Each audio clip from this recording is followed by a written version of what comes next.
To access the photo mode, it's pretty simple. Go ahead and pause the game and go down to photo mode. So your first tab is going to be your camera movement tab, and here it's primarily your movement. So for example, if you go to precision mode, if you leave it off, everything becomes really fast, so you can adjust very quickly. But turn on precision mode, everything slows down, so you can make fine adjustments where you need to. Next, you have your grid, which absolutely turn this on. This will help you frame your image. This grid is known as the rule of thirds. Not a definite rule, you're allowed to break it, but basically it'll help you compose your image. So for example, if you put Aloy here on this line, turn off the UI, she looks pretty composed. If you put her on this line, same thing. You can put her in the middle, adjust the line top and bottom, adjust the horizon back there, and there you go. That looks pretty good. Next, you have your view roll, and this basically just rotates your image. So if you need to make adjustments to the level of your image, you can go ahead and do that in the roll, or if you wanted to, go all the way, and you can make a portrait image. So you have the ability to hide Aloy. So if you turn this off, you can do a lot of nature shots if you wanted to, which I would highly suggest with this game. This game is absolutely stunning. So let's zoom in on her face. So you can add face paint to Aloy, and this just comes down to personal preference. Choose whatever you like. I personally like this one, the power shots one. Yeah, that looks pretty cool. You can also change the facial expression of Aloy, but you can have fun with these. You can make it super serious, sad, fun. It's really up to you. What kind of image are you going for? So once you got your face paint and your expression, you can choose a body pose, which, I mean, there's a lot to mess with here. So again, you can do something fun, you can do something... Oh, look at this, this is nice. So your last option on this tab is a lens flare, which if you're pointing this at the sun or at a machine, you'll get that flare. So let's go find a machine real quick. Oh, I see one. I can turn this around.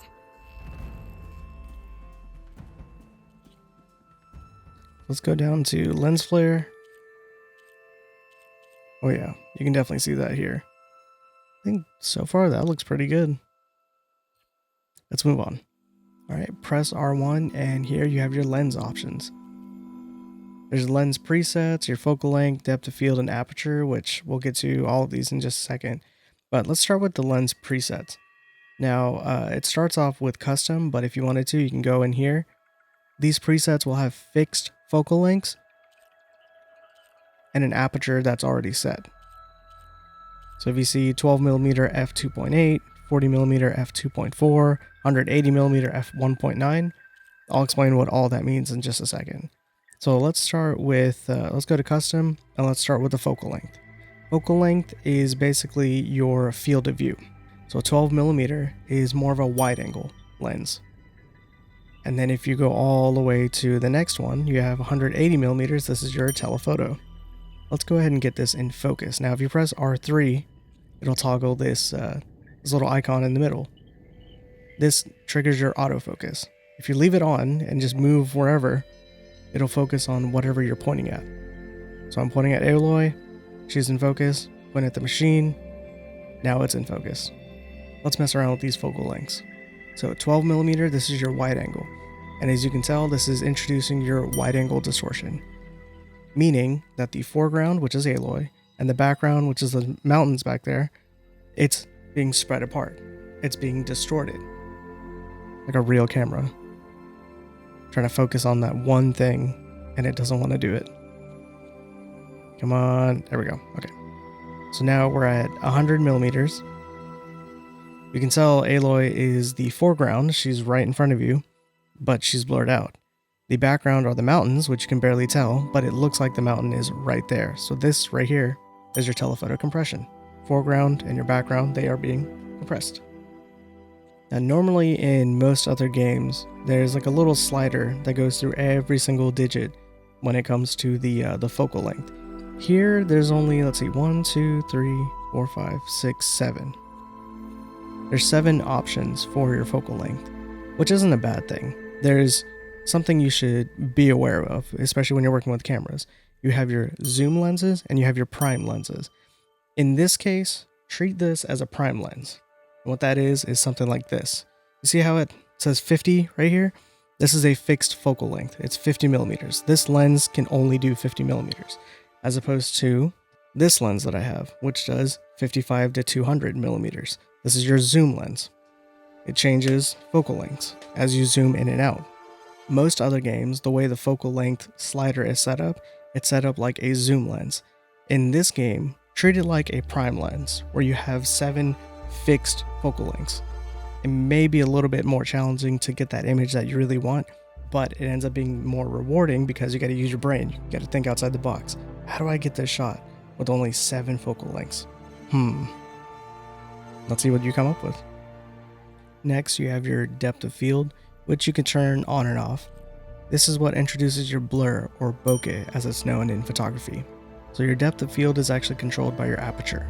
Right now your aperture is set to f1.2, which means that the little blades inside the lens is wide open, letting more light in.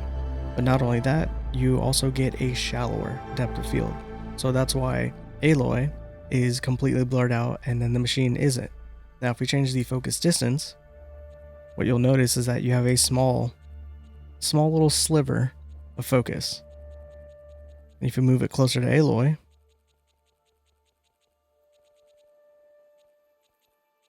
you see how her elbow is in focus, but her bow and her left hand isn't?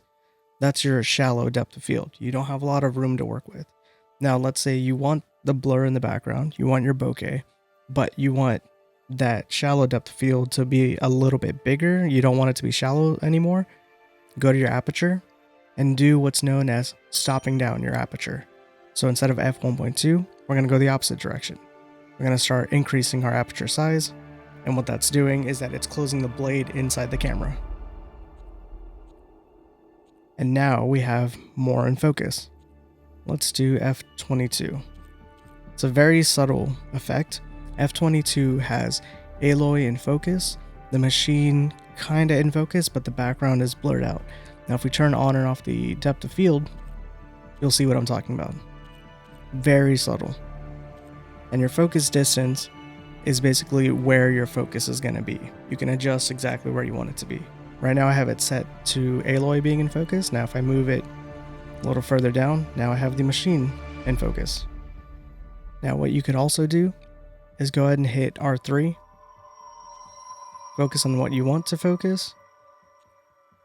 And then turn off the autofocus and adjust manually with the focus distance. So you can fine tune exactly what you want in focus. So moving on to the next tab, this is your exposure tab. So you have your brightness, overexposure, colorize, and intensity. So brightness, it just brightens or darkens the entire image. This one I'm just going to keep at 0.5. Then you have your overexposure, which this looks like it's mainly for your highlights or the lighter parts of your image. Yeah, you can really overexpose it. You can also underexpose it too. Colorize, this is your filters. Yep, your color filters. Not a huge fan of these filters, to be honest. I kind of like the game as it is. But if you wanted to, let's say we do vibrant, you can also adjust the intensity of it. Usually I go about halfway if I were to add something like this. Something like that. Next tab is your time of day controls. Now, the time of day controls doesn't seem to trigger all the time. It depends on your quest, it depends on your location, and so on. When I first started this game, I didn't see this option get unlocked until you get the glider, which is around the time you get to the embassy mission. But when you do see this option unlocked, you get to control where the sun is. And not only do you get to control that, you can control a time lapse, and you see a full rotation of the sun. So you get a full day and night cycle. This feature is absolutely stunning in this game, and unfortunately it's not available all the time, and that's the only detriment I have of this time of day control. I wish you could control it all the time. So on this next tab, it looks like you can add a border, a logo, and a greeting. Before we look at the borders, let's look at the logo first. Which 6 fixed locations, nothing crazy. I wish you're able to change the color or change the size or like put it on an exact location instead of a fixed location. That would have been nice, but this doesn't look bad right there at the bottom. So these borders, I actually really like this one for some reason. I don't know why. I can see this framed on my wall somewhere. I like these borders. They're very simple but effective. Doesn't need anything crazy. And they're very elegant. They fit the world. On this final tab, you have your vignette. And take a look at the corners of the image. What a vignette does, it basically just creates an oval around your image and then just kind of works its way in, just darkening the edges. So if we do the size, the more we increase the size, the larger the vignette is getting. Be subtle with the vignette. You can make or break an image. So if we just max this at 100, picture looks completely different. So now that we know the controls of the photo mode, let's see what photos we can get out of this.